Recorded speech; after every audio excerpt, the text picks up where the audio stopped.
Working class on DeerCast. Welcome back to another episode. We're rocking. I have another fellow DeerCast peer, colleague, influencer, I'm merely a student, Curt. a student, fellow white man, white male in 2023. That's how I'm identifying right now. Mr. Tim, I can never say your last name. Allow me, Kjellesvik. I always say it. How do I add too much of a T in there, I think. Oh, a T? I've never had that happen before. So you're it's a variation on the theme. I like it. It's Norwegian. So most Norwegians, one of the main places that they emigrated to was Morris, Illinois. So that's where my grandparents are from. And then another batch immigrated over to Norway, Illinois. Like there's the Norway store and Really? very hardcore Norway, North Central Illinois. So that's where my Norwegian roots come from. Oh, well, that's an interesting little tidbit. I know nothing about my background here in the States. I know that I'm German and that's all I got. Most of us are mutts. Like when it comes down to it, most of us here in the US are mutts, and it's the way it is. That's right. That's right. Well, people, if they're unfamiliar with who you are, I know most people on DeerCast are, but if they're watching on our YouTube, they're already watching DeerCast, I know you are listening. You are one of the hosts of the Drury 100% Wild podcast with Matt, and you play a big role in DeerCast behind the scenes. So I don't know if you want to talk about what you do for DeerCast and what it's like being a co-host with Matt. That's got to be rough. Yeah. So we'll start with the interesting part first. My work as editor-in-chief of DeerCast, I get to work with about 12 staff writers, and they're covering anything from turkey hunting, whitetail hunting, land management, wild game, and some of the political stuff and some of the Second Amendment stuff that goes into kind of the hunting community that I just feel like people need to be aware of. And when I started the role back in 2018, I made a commitment to people, no clickbait. Like, we're not going to put garbage up, because a lot of the online outdoor news aggregators just become like, look at this girl's butt while she catches bluegills. And it's people are watching it. Obviously, there's a market for it. But because we are kind of a component of Drury Outdoors,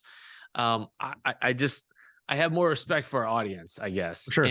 And the over 30-year history and legacy and reputation that Drury Outdoors has. So I don't want to diverge from that. I want what we do at DeerCast to augment the legacy that Drury Outdoors has and continues to build on. Mm-hmm. So there's a little bit of tension there with these guys are getting huge views over here and lots of clicks, and we're doing some of the more tried and true traditional stuff. Yeah. Not doing the clickbait, but I think ultimately people appreciate that. But it's fun. Yeah. I get to work with all of our field staff that are posting their kills in there as the year goes on, iterating new features and making sure our servers are scaled up enough to handle all the load that's coming in, and squashing bugs and feature requests and customer service. People always ask, well, how do you get in the outdoor industry? Well, you got to have some skills that are usable in the industry, and you're going to have to be a jack of all trades. And so that's been kind of the fun ride of DeerCast, is that there's never, every day is so different, and you just never know what you're going to be working on. And then you get to work in the hunting field and work with Mark and Terry, and that's not the greatest. A lot of people like Matt, they just don't know him well enough. Right. Yeah. It's like another layer. Yeah. It's like, oh yeah, and you have to work with Matt Drury. He's not a good person. You have to not only work with them, co-host with them on audio and video for people to see. He'll be smiling and happy on the set here, but then when the lights go off, he glowers, he throws his stuff off the table, and he clean me up.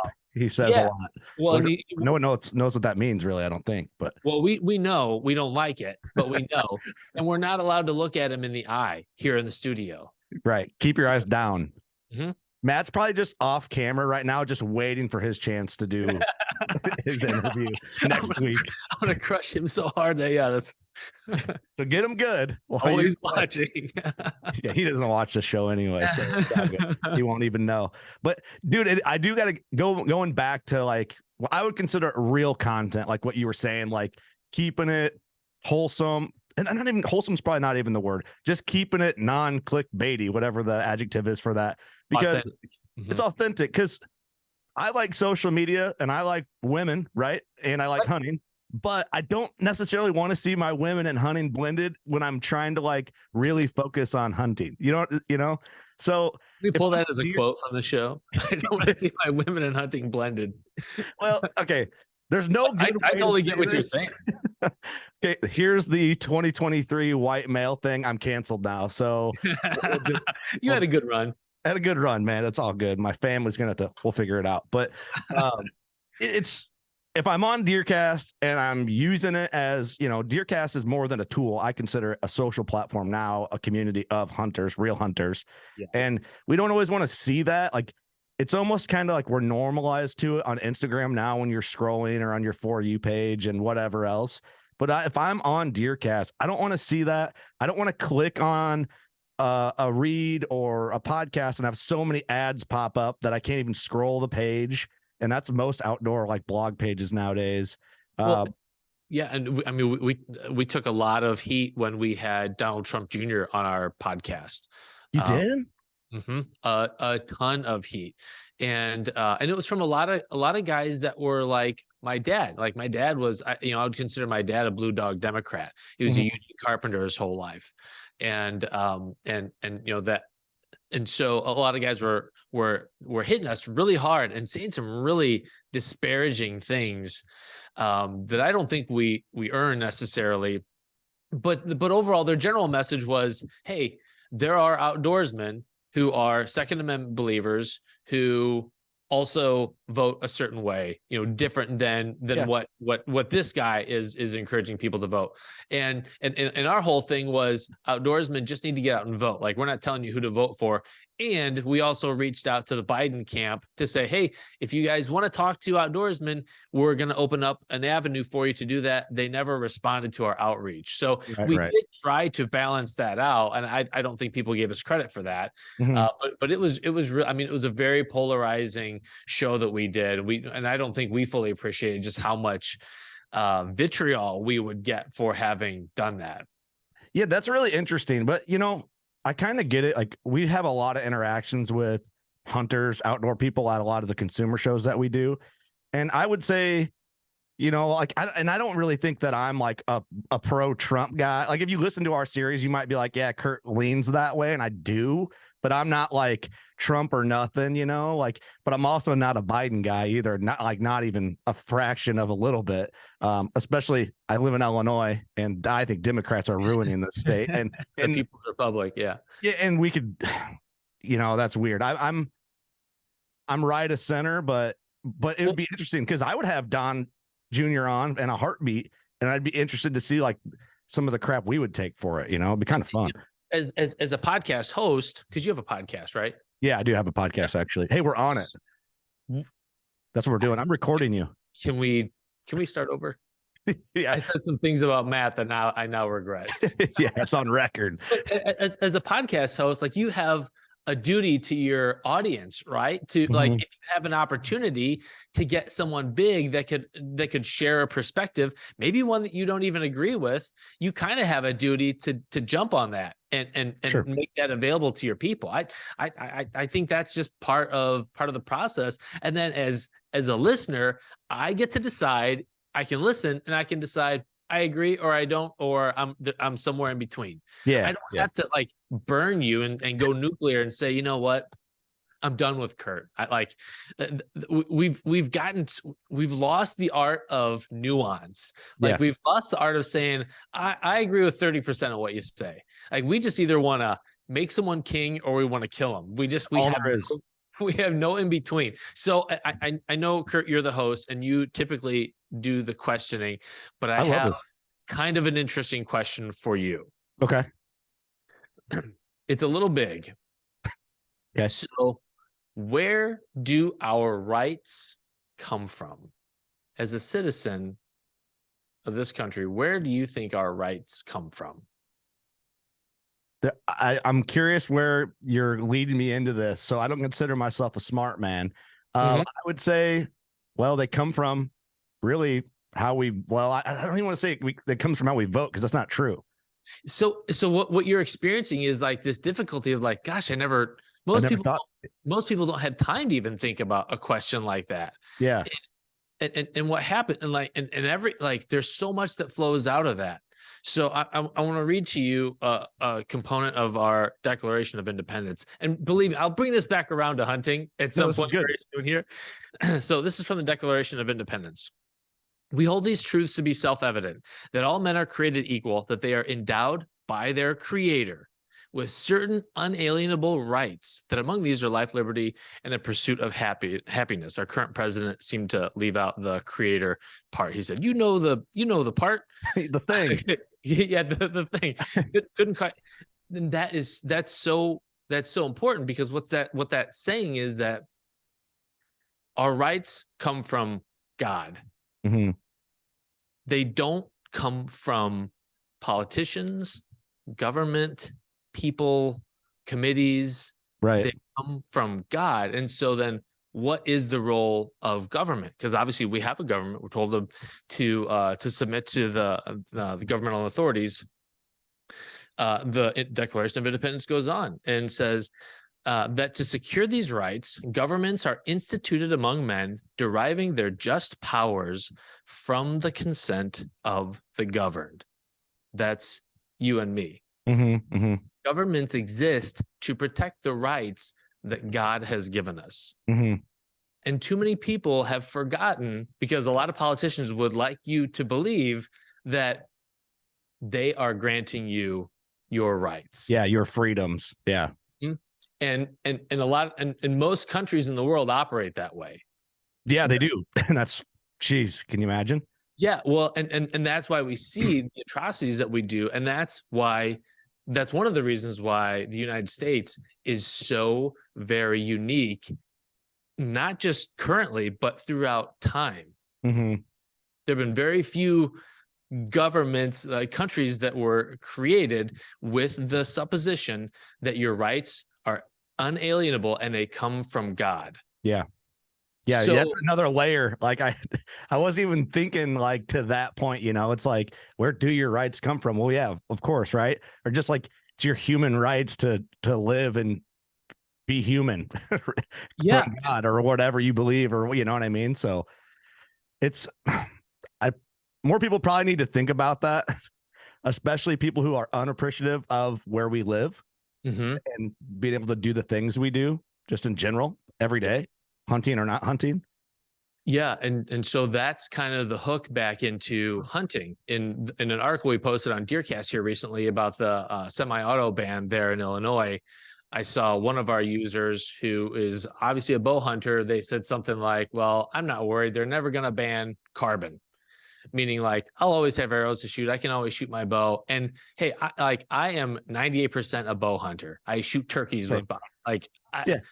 We're the same person as far as that goes. For sure.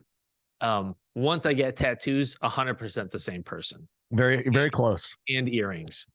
Earrings. And a successful podcast. But all that aside. And lower standards as a person. That comes with the tattoos.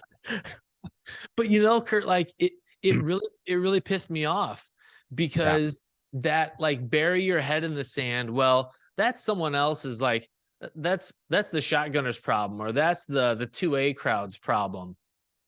No, like if you look at the Second Amendment says that our right to bear arms shall not be infringed. Dude. And I mean, it's where's it going? We're beyond infringed. It really is. And for people who don't know, we just launched a firearm podcast called Victory Drive, and that's where, like, I know I live in Illinois, right? So I experience some of this, but I'm not as into firearms. So I'm not as informed on the details of probably what I should be. So it's great. Like, we have part of our platform that's going to like basically help me get educated a little easier and a little more streamlined. But dude, it is concerning. Like, seeing what it's Chicago, right, runs our entire state. And it's like some of the stuff they're trying to do. It's like, there's a potential AR ban just in general coming. And then it's like, everyone I talk to, do you buy up all your ARs yet? And it's like, I probably should. Or like, what's the move? I don't know. Well, it's tough, and it comes from farther downstream when people over time have been changing history, like changing what is taught in terms of history and who's teaching history in school systems, and they're pulling out the component, the undergirding factor of pretty much everything. Like our judicial system in the country, our electoral system in the country is based on the understanding that our rights come from God. Mm-hmm.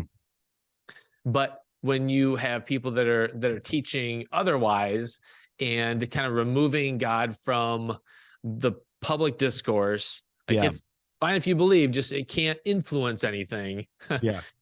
Well, okay. Sorry, go ahead. Keep going. I was just gonna say, so your lack of belief in the creator, that like that's influencing, obviously influencing your policy, your public policy. Like we, as hunters, I think we're almost too much of a lone wolf. Like we stand back and we say, well, that we're losing the culture battle. Like we are absolutely, like you talk about a kid reading the Bible in school and suddenly it's worse than them building a pipe bomb or something. Right. Like we freak out about this stuff because we're losing the cultural battle. And Curt, like I'll include myself in this category. It's a lot of us guys who are stepping back from leadership. Like good men are stepping back from leadership roles in their communities, in their faith traditions, like in their churches, like local, like serve on the HOA or serve as a county council member, serve on a school board. And good people, especially men, are stepping back, and we're stepping back from our families too. Like we got our man caves and we have more photos of deer on our phones than we do of our kids. Yeah. And like, we got to do some stuff that's different because we're not only losing the culture, but we're losing our families. We're losing things around us that we used to take for granted. That we can't anymore. It's interesting bringing that up because I immediately like evaluate myself in that conversation. You know what I mean? Because it's like, you know, when I take a step back and look, like I find myself getting so consumed with like what I do for a living and like trying to just be like trying to roll in and have a successful self-made business and keep interesting and good content and fun conversation. And so it's easy to get pulled into that. So it's like, yeah, I'm for sure guilty of everything that you're talking about. Now, is there points where I maybe stand out and do a good job on that? Yeah, maybe. But like, you know, start at like the religion thing too. It's like, I'm not like a super religious guy. I'm not religious, but I'm not like, I don't go to church. Right. But I do have things in my life that make me realize, like, I feel like I'm a spiritual guy, you know? And it's like, maybe there's something there that I need to like do better at, or maybe I could do a little extra with the family, or maybe there's something in here in New Windsor that I can do to like get kids into more hunting to kind of like accelerate the hunting culture side of things, or be, you know, maybe there's more I can do for sure. And then it's like, but I don't know. It's like that inner, it's tough battle with yourself. It is tough. And a lot of things that are worth doing that are important, you don't get instant metrics back on. Like quality time with your kids. Like, okay, if I spend more time focusing on my podcast, I can see like I've increased some downloads and we get this instant feedback loop. But like quality time with a very convicting moment here. I had a conversation, a really tough conversation with my wife last night, and she's like, "We're not clicking right now. Like it was a really tough deer season for you. You spent a lot of time out and about," and she's very understanding. And I pretty much hunted as much as I felt like I needed to. She's like, that took a toll on us. Like we need to do something different. And it was a gut check for me to stop and say, you know, I can't be defensive here. I just need to listen to her. She's hurt. And I played some part in that. And so I'm gonna man up. I'm gonna accept responsibility, and I'm gonna make some changes. For sure. And so like and there are certainly areas of my life where I need to get more involved. And I want to make sure that I'm speaking to all of us as guys, because we see like all these so many crappy politicians. They're crappy individuals. Yeah, they just suck in general. Yeah.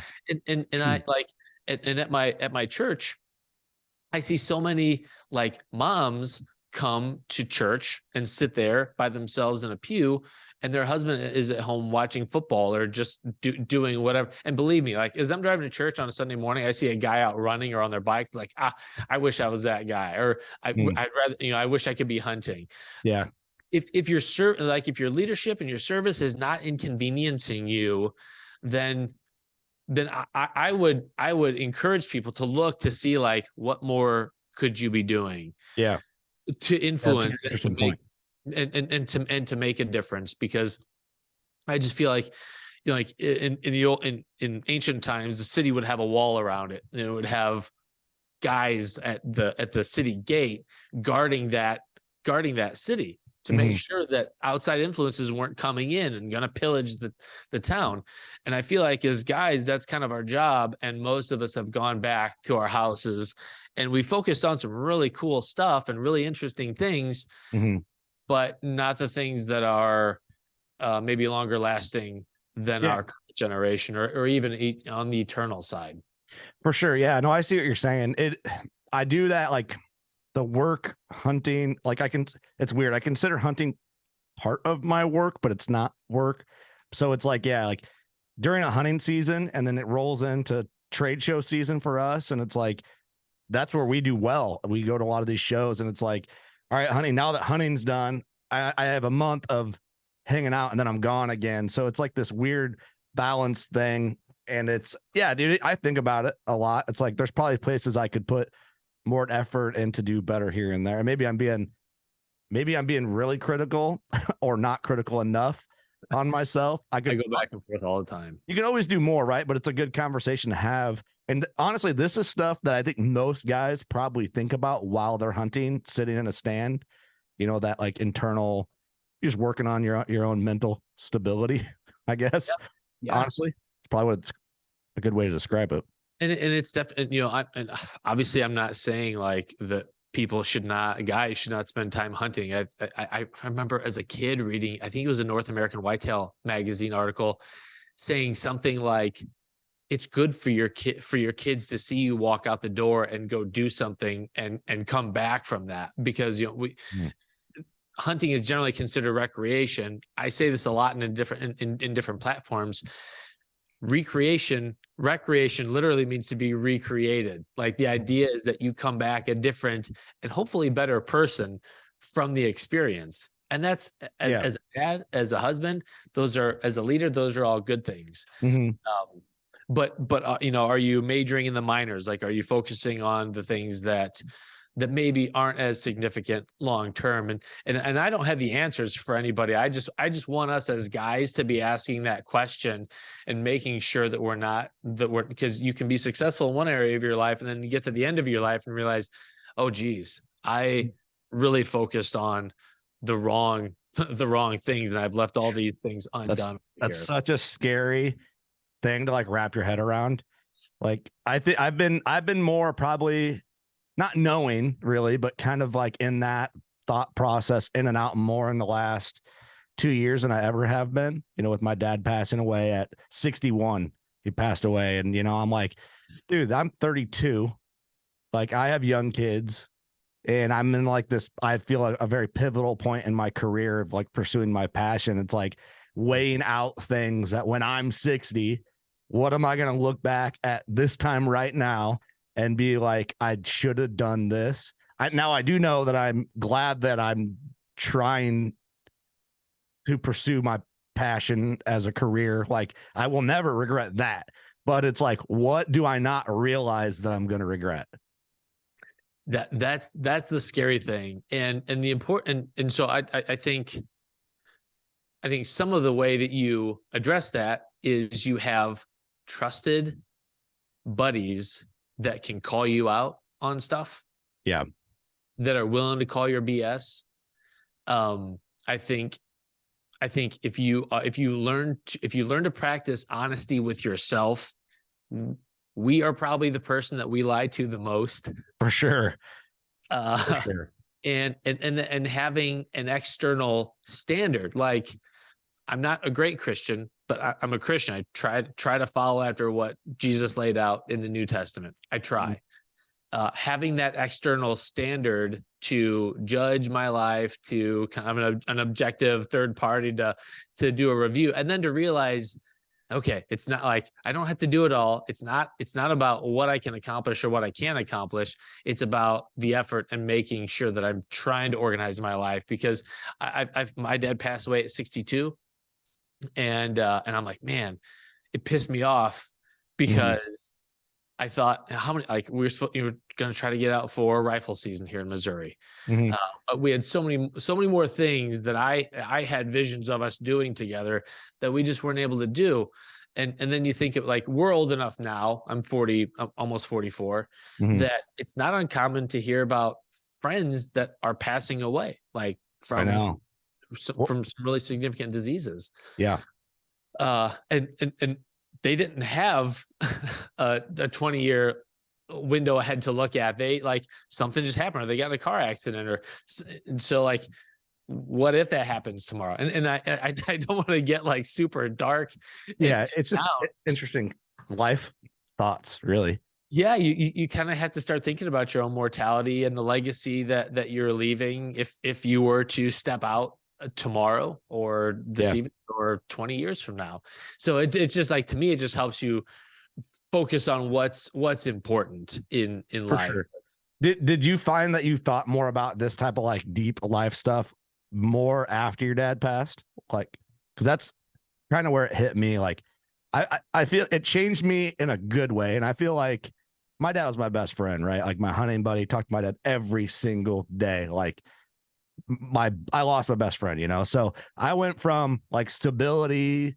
He was, like, everything. If I needed help, my dad helped me, to, like, it could have teetered me into a dark hole, or it could have teetered me into a positive place from, like, life perspective. Thankfully, as of now, I'm still on the positive side of, like, appreciating what I have in life and what my dad gave me and experiences. Yeah. You know what I mean? Like, I could have teetered dark, but I can see how some people do teeter dark. Yeah. Yeah. I've always been weird. Like, I've always thought about, like, I've always wanted to know the why behind things. Like, I want to know how things work. I want to know why things are the way they are. I read Mere Christianity by C.S. Lewis when I was a senior in high school, and it rocked my world. Like, I as I was reading, I was like, geez, if I really believe in God, then these 12 things in my life are not in line with that belief. So I don't want to be a duplicitous person. I don't want to say one thing, think something else, or say one thing and do something else. Like, I want everything to be in alignment. And I don't want to be two-faced. Like, I don't want to be all those things that no one really wants to be, but just, I don't think most people ever think about it. Just life kind of happens. And I think you kind of fall into a track. You're like, okay, well, I guess this is who I am. Things happen and I just react to them. I don't think life has to be that way. And it sounds like you at some point made a decision because the loss of your dad was so significant, and the gravity he had in your life was so significant that a lot of people probably wouldn't have blamed you for making some bad choices and doing some destructive things. But probably somewhere along that path, you decided, like, I'm going to be as healthy as I can be. I'm going to honor his legacy. I'm going to make him proud, whether he's here or not. Yeah, for sure. I will tell you, though, like, where I do beat myself up on it. And this is where I admire your work ethic, and I do admire, like, your thought process. I feel like you can go deep in thought, and, like, probably another layer than I could, even my intelligence level even let me. But, like, you know, there's certain things for my dad passing. Like, first of all, if I didn't have hunting, like, this all for me comes back to hunting. All conversations, all things in life, really for me come back, not necessarily hunting to kill the animal, but, like, what hunting has done for me. Like, it's kept me on track. Like, I grew up a wild BMX kid, and if I didn't have hunting to, like, structure me back, like, I'd just be like an outlaw. I would be. I know it. It's kept me in, like, route for, like success path, I guess, is my hunting.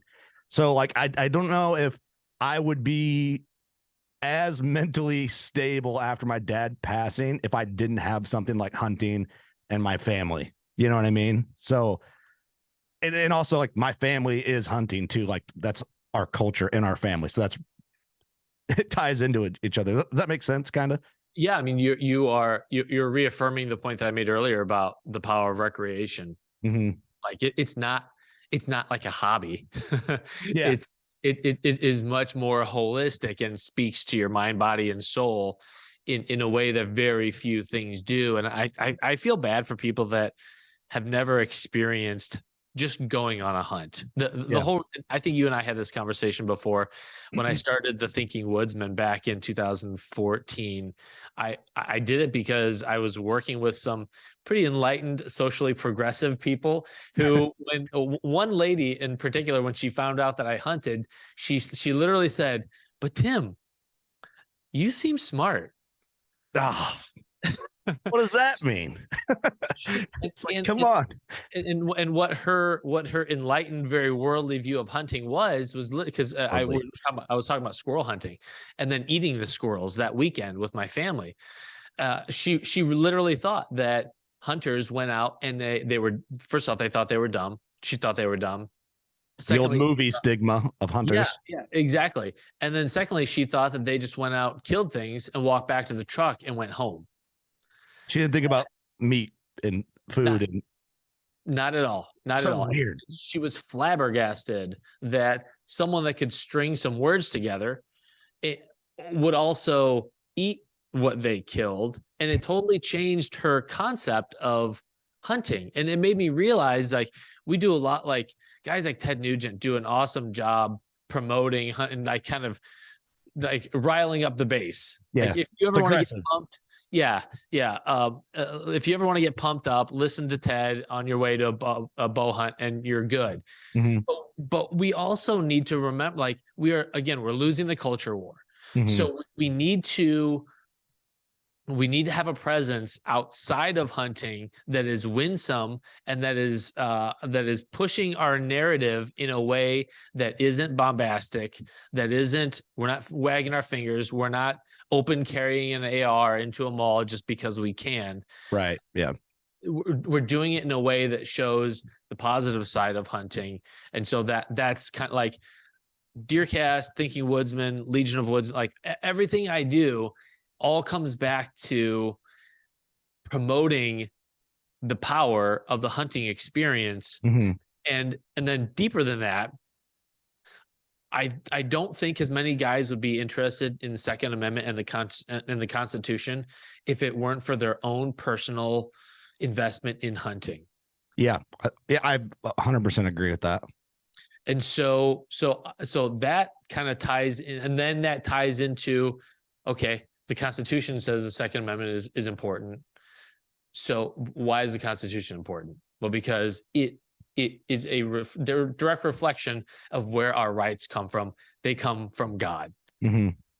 And that undergirds our families, our society, our culture, the exceptionalism that is the United States. That undergirds everything. And unless you have a comprehensive understanding, you will allow things to be picked out of your life, like the Second Amendment, mm-hmm. Like the role of husbands in a family, like the role of men in leadership, that will just continue to allow our culture to be eroded. Yeah, man, it's scary. It's scary to think about all this.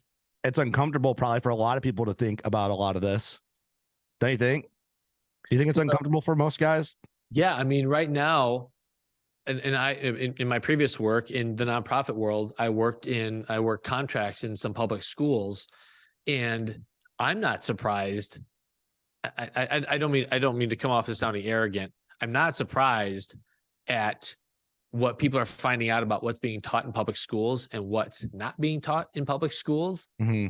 Because I know who a lot of those educators are. Many of them are social justice warriors. Yeah. They're well-intentioned people. Like, they're good people. Like they really believe in what they're doing, and they think they're doing the right thing, but they are not teaching our kids academics. They are teaching them a social agenda. For sure. Yeah. They're kind of like pre-molding them for that like new social norm structure. It scares me because my kids aren't in school yet, you know. And but I'm lucky that I live in a very rural country farming, hunting culture area. Now I'm I'm hopeful that it's not going to be like what you see on the news where there's litter boxes in the bathroom for some chick who thinks she's a cat. Like, come on, I'm not doing that. And I got to think other guys my age in the community have this. This sounds arrogant, but I don't want to say they have to be on the same mindset as me, but they can't. We all live in the same culture area, similar lifestyle. My way of thinking that's ridiculous and bullshit can't be far off from them thinking the same thing. Like, I can't be alone in this. So maybe I'll be the crazy tattooed dad that everyone's like, yeah, he's kind of a hairpin trigger. We'll kind of leave him alone. You know, and showing up, being a room dad, or, you know, helping chaperone field trips, being involved, going to parent teacher conferences. Yeah. Like there are things I'll go to, like my kids' doctor's appointments or a parent teacher conference. You know what always happens when I'm there with my wife? That person will talk to my wife. They will make eye contact 90% of the time with my wife, because that educator or that doctor or whoever it is that we're interfacing with, a professional, they're used to speaking with the wife, the mom. Oh, never thought about that. They're not used to guys engaging. And like, I'm not pissed off about it. It's just emblematic. It shows you that guys have taken a step back in a lot of places where we should be leaning in and being involved. So like, if, you know, maybe one of your kids ends up with a teacher that has more of a social agenda they want to teach, but they also know, like, hey, Curt's going to be in later on, and he's, you know, he's involved. Cats. Yeah. So we think you're a cat.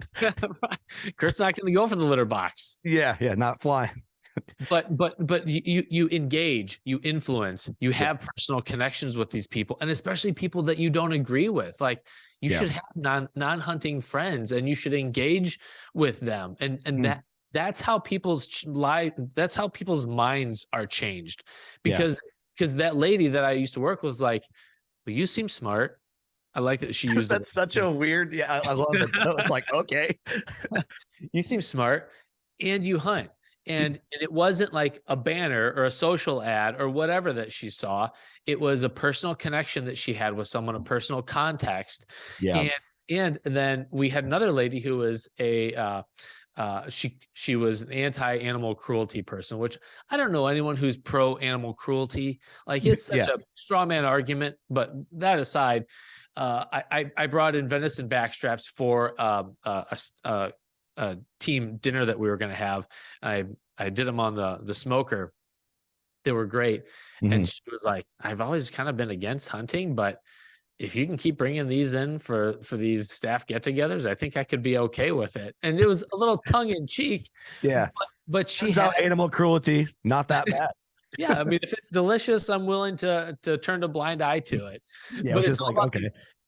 Right. I'm okay with this now. All these personal connections that you have. So, you know, and I would just encourage people to also just be mindful of what your social presence, your social media presence looks like, and what it's communicating to someone who doesn't understand the context. Like, it's okay to be sad about killing it. In fact, I think you should be a little sad when you kill it. You're a psychopath if you're not a little sad. You got to feel something.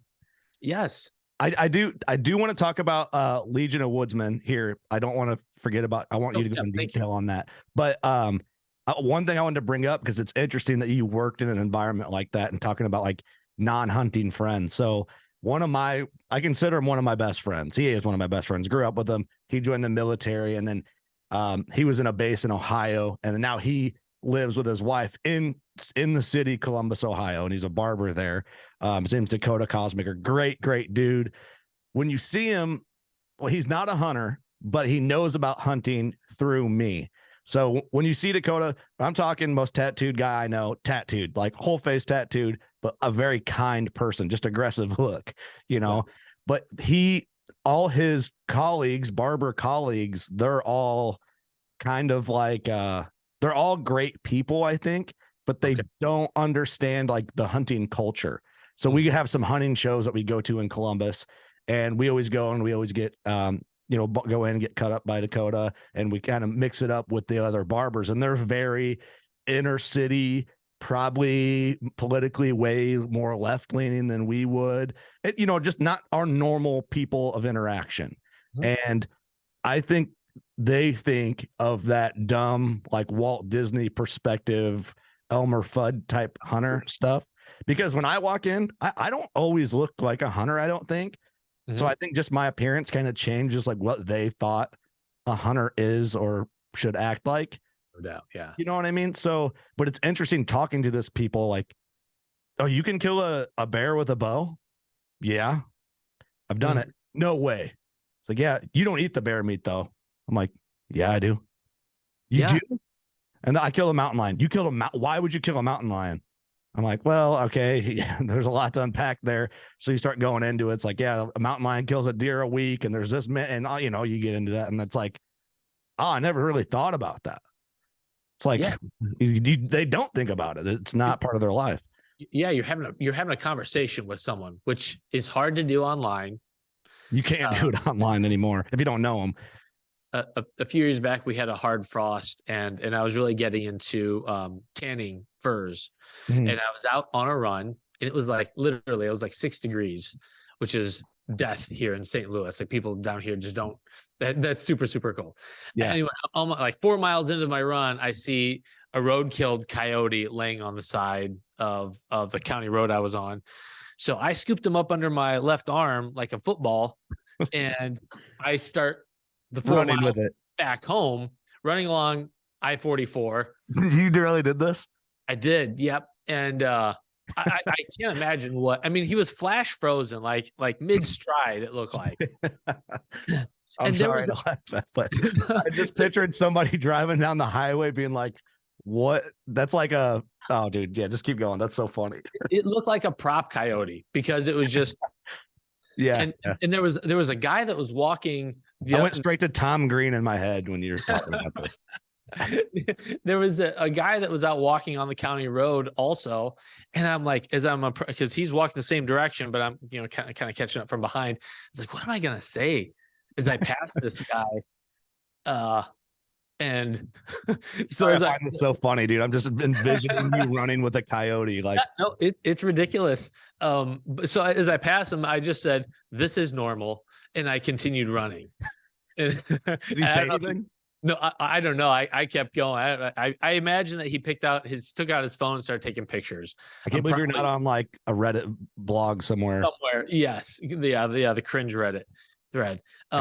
So I got home and I pelted it. I skinned it out and I tanned it and I created a mountain man hat out of it, with the face and the paws and the tail and everything. It was awesome.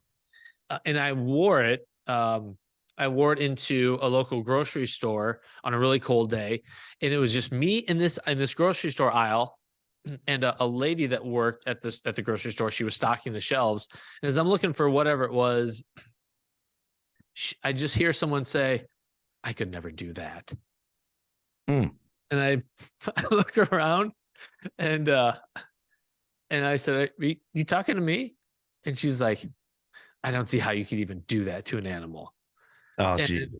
And I said, well, actually, and I was going to say, I found this dead. Like it was just going to waste away on the side of the road. She wasn't interested in my answer. Yeah, of course not.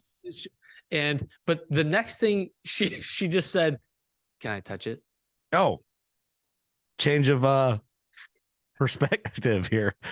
And so I allowed her to. I was like, this is very bizarre. But to me, it kind of symbolized the innate fascination the non-hunting community has with hunting. Yeah.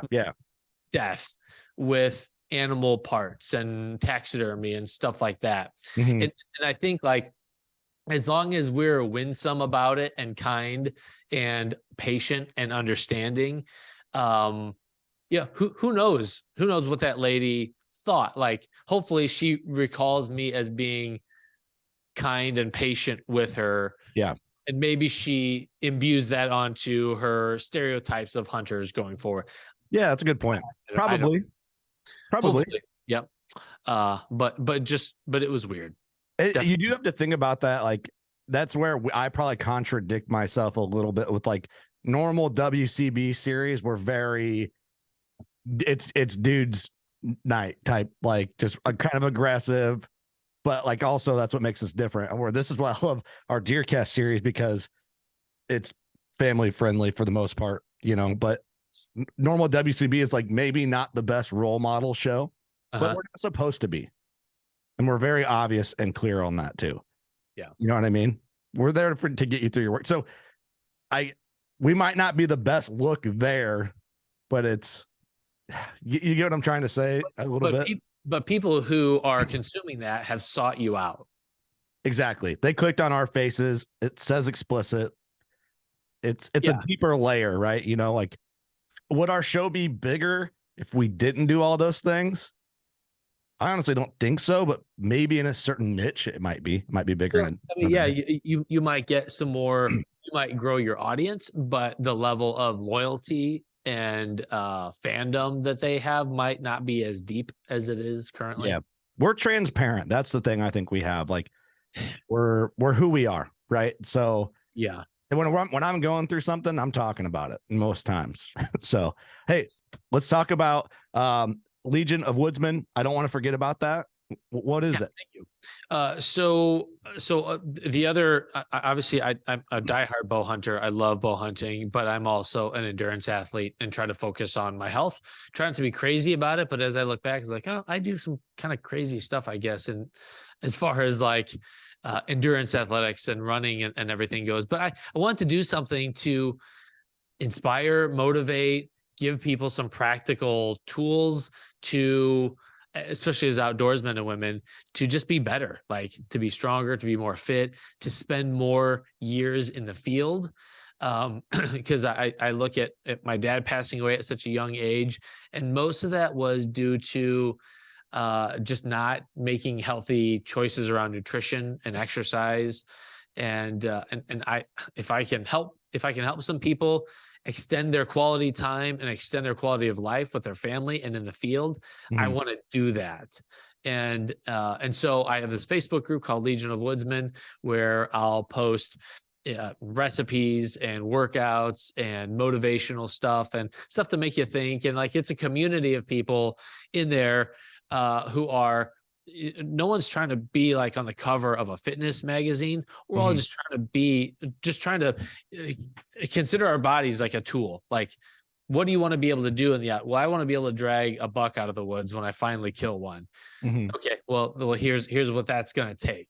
And so I'll include some of the stuff along the way, because I put in a lot of miles as a runner. I've done a lot of, I did an ultra marathon last year. And I think sometimes people think that fitness is easy for this guy because he does this stuff all the time.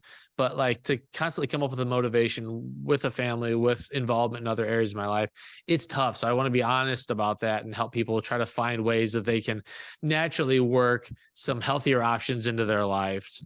And so that's what I do with the Legion of Woodsmen Facebook group. And it's fun, and people share their struggles and their successes. And so can anyone join that group? Search it and join it? Yep. Oh, very cool. Yep. Absolutely.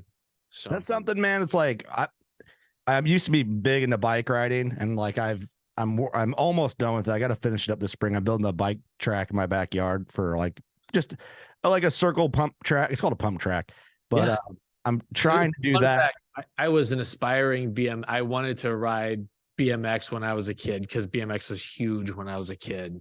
Yeah, I like to think it still is, but I don't know if it is with kids anymore. But yeah, I rode all the time. Like, it was like, that's what I did. Yeah. It's honestly part of my look still. You know what I mean? Like, what bike did you ride? I started out with a Red Line. It was my first race bike. And then I rode a race frame called a Croupi. Right? Is that how I can't dude, that's how long I haven't said that name for so long. And I was actually thinking about it. Like, I wonder if it's still a company. And then I rode S&M bikes. And then right now I have a listener, Randall, shout out to Randall. He owns a bike company called Machine Bike Co. and he's a real big BMX rider, and he's a listener and a hunter. So he sent me a custom frame. And it's a raw frame, and he blued the WCB logo into the head tube. And then it's badass. So I had that bike built 2 summers ago. And so that's what kind of motivated me to ride more. Now, did I ride as much as I should ride? Definitely not.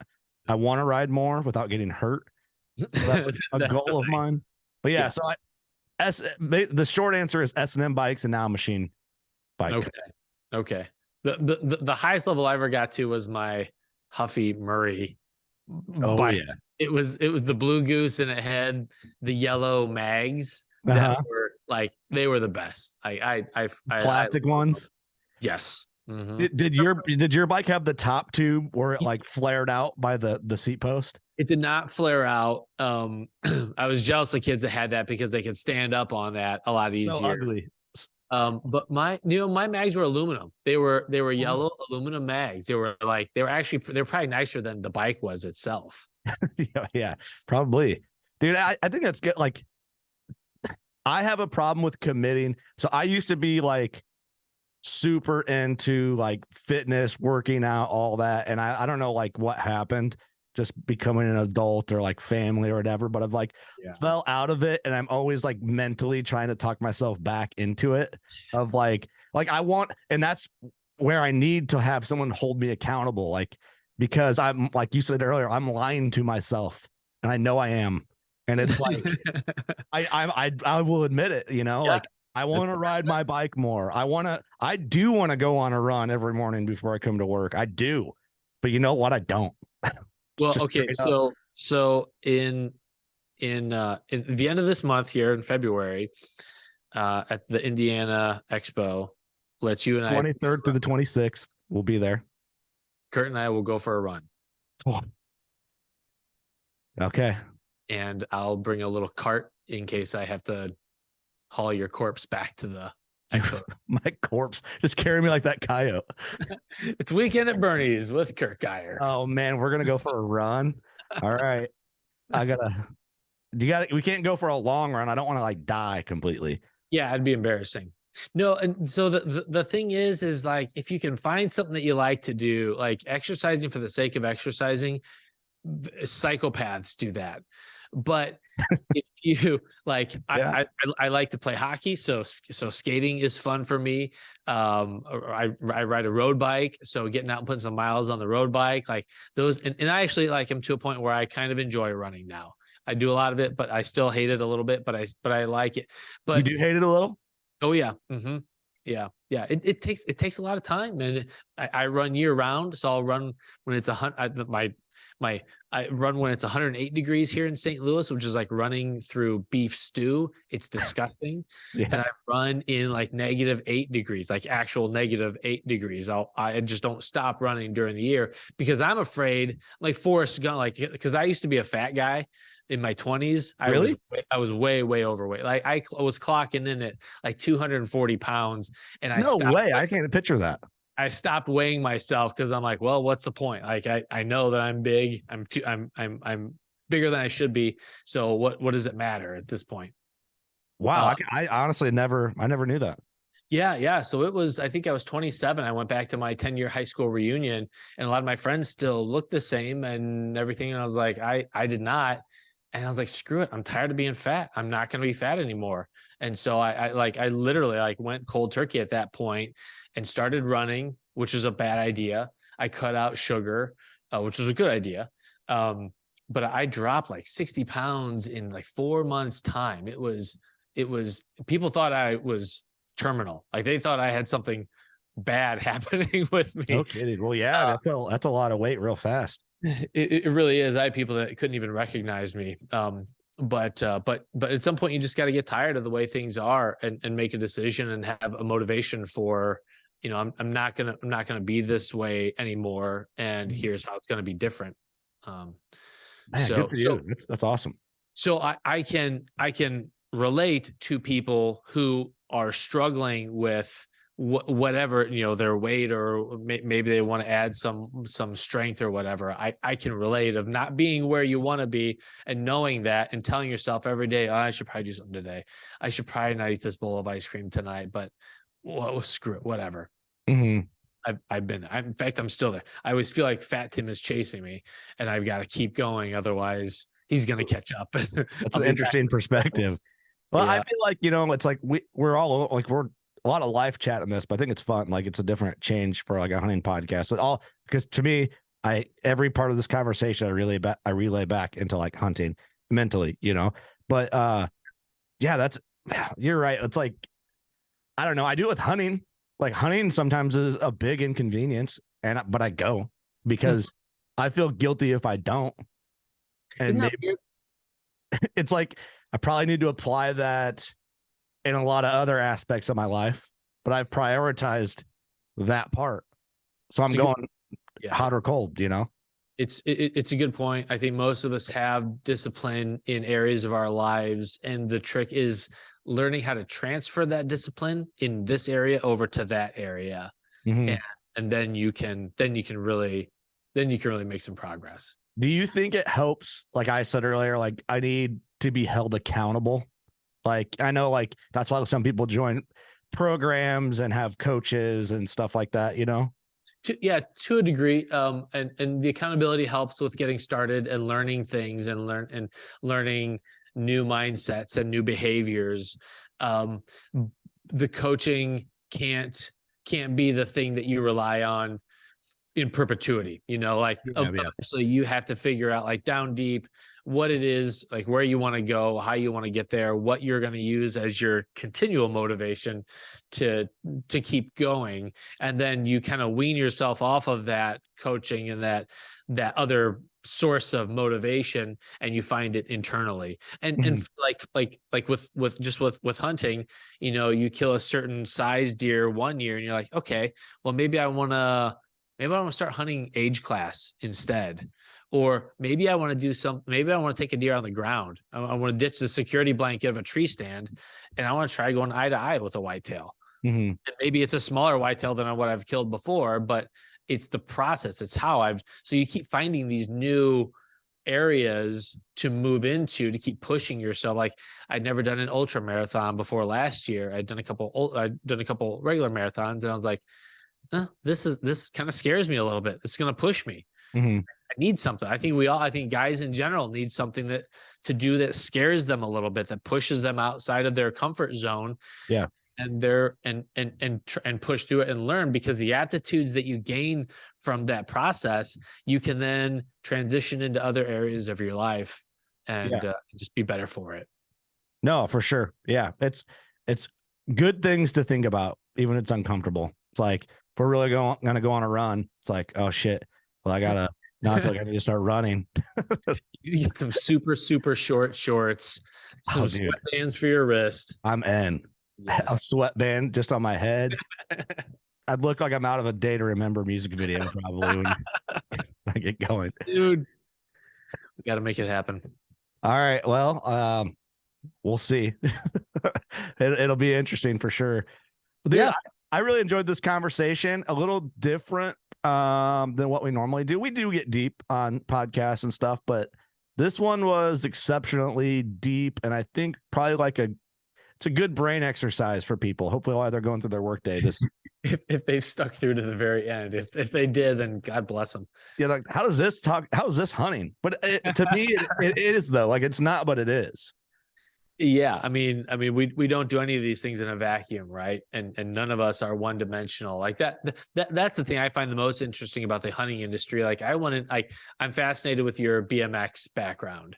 Like, obviously the hunting side, like, we could talk whitetails and bow hunting all day long, but I also want to know about the BMX side. I want to know about when you were really into working out. Like, I just, like, I don't have anyone in my life that's a single dimensional person. Mm-hmm. I like the multi-dimensional aspects of people, and that's what I want to know about. Yeah. It's funny because I was talking to some other buddies that do a lot of the trade shows. We talked to hundreds, thousands of people throughout, like, the trade show season, and one of the guys, I won't say their name, it's kind of like a hack to get to talk to them, but they said what holds conversation with them more than hunting talk, to start with anyway, is something other than hunting that they're interested in or they find interesting. Lead in with that, and then eventually the conversation goes back to hunting. Yes, I 100% agree with that. I think that comes though because we talk hunting for a living, and then everything everywhere else. So it's nice to start somewhere else, and then it always just naturally goes back there. Yeah, So, don't come up to Curt with your phone open, showing him your deer pictures. Like, well, that's good sometimes too. It's not always not good. It's a weird thing to like navigate, right? Yeah, 100%. Just if you just be yourself, be interested as opposed to trying to be interesting, you will be interesting ultimately. That's a good way to put that. Well, speaking of trade shows, yeah, February 23rd through the 26th will be at the Indiana Deer Turkey Waterfowl Expo. Tim, you're going to be there. We're going to be doing, the booth is pretty much half DeerCast. If people have been to our booth in the past, we have the big DeerCast banner, working class on DeerCast. But we're going to run show specials for memberships for DeerCast, which is awesome. And then we do have a code now that's active online. You got to go to deercast.com and it's code WC10 and save yourself some money on Elite Plus and unlimited memberships. And we're going to be doing that as well and showing you guys features in real time at the Indiana show. And I will be giving out high level waterfowling tips. Oh, good. You bring calls? I make up on the fly. Oh yeah, you want to hear me? You want to hear my mallard? It's killer. I got to be honest. I can't stand waterfowl calls at shows. I'm like, there's the booth over there, you know. And I'm like, yep, they all sound the same. Keep blowing them. They need a soundproof booth at their display to walk in, do your thing. We don't need to hear it. We need the job site hearing test booth. Have you ever been in one of them? So I had a job. I know what they are. Yeah. They pull up in their van and they're like, get in there. We're going to see how bad we've damaged your hearing over the last year. You get in there and you're hearing ghost beeps. So you're hitting that clicker, even though it might be beeping or might not. You just have tinnitus so bad in your ears. You're just clicking the thing. In Arkansas, it's a guy with a duck call. Yeah. Can you hear it? Yep. Oh gosh. No offense to waterfowl guys. Yeah. We'll have fun in Indiana for sure. Yeah, it's gonna be a good time. You think you guys are gonna be able to keep up with us? Like, I mean, I think like an hour, you're gonna be like, dude, this WCB crew just sucks. It's not for us. I will in any scenario I'm in. I'm desperately trying to keep up with everyone. I don't believe that, even in inconsequential ways. Yeah, I think you guys are gonna be hanging out at the booth, and I think you'll have fun for the first few hours, and then you're gonna be like, wow, these guys are who I thought they were, actually. Pretty much is what's going to happen. And I put my time in at some consumer fairs and some industry fairs, and they definitely it's fun, but yeah, it's also work. It's a grind. So it is a grind. It's great to connect with people like that. That's the thing I like the most, is actually getting to visit with people who consume the content that you're putting out. Because a lot of times it feels like it's a black hole. Like, okay, that show's in the can. What's next? And you don't always get to hear how it impacts people. Yeah, at the shows you do. We love them. We joke around about it is a grind, you know, like you're there, you're standing, it's conversating all day, which is great. But we do love it, man. If someone comes up when they listen, they tell us about it. Honestly, after each time, I'm like, I can't believe that's real. Like, I can't believe that person actually listened, you know? We're very fortunate. Very fortunate. Very, very thankful. So shout out to everybody that tunes in and supports DeerCast in general, you know, specifically on this episode. So it means a ton. Well, dude, anything you want to plug before we get out of here, man? I appreciate the conversation. I had a ton of fun. Yeah, same here. And I feel like I have spoken way more than I should have. This is a good long episode. So like I said, God bless anyone that stuck around to the bitter end here. I love it. And I love podcasting with other podcasters because it's like, it just goes another layer. Yeah, there's a lot less binary type answers. We had a person on recently, I won't mention, but their favorite answers were yes or no. And that makes it hard to continue a conversation. It's like you're a police officer questioning someone about a crime. You're busting your ass to get to make the interview more interesting. Please say something more. It becomes an interview, not a conversation. Exactly. Yeah. And there's a bright line between them. But no, I appreciate you having me on. Appreciate everyone that watches here on DeerCast, and appreciate everything you're doing for the bow hunting community. Well, we're trying, and appreciate everything you're doing. And I'm going to get in, and I'm going to join Legion of Wilderness or Woodsman. I said Wilderness. I even wrote it down. Copyright that too. Hang on a second. Yeah, get it. Just make a second group, and then let me run that one. It'll be the shittier version.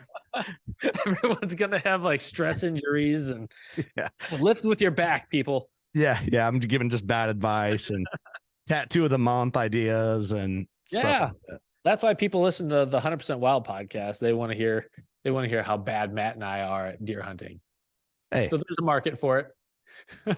Well, you guys are making yourself seem like you're not good hunters, but jokingly, I know you guys are. But well, cool, man. Well, I appreciate you so much. Hope everybody tuned in, watching, listening, enjoying this. Appreciate you supporting on DeerCast. If you are listening on audio version and you're not in DeerCast, code WC10. Save yourself some coin on your DeerCast membership. Lots of tools in there. Mapping, DeerCast track, 100% Wild podcast, working class on DeerCast, the whole Drury library. There's a ton on there. Great bang for your buck. And Tim will keep a job if you support that as well. And I will too. I can get to eat next week. Thank you. That's right. All right. Thanks everybody for tuning in, watching, listening. You know what to do. Go shoot a giant. We'll see you next week. Peace.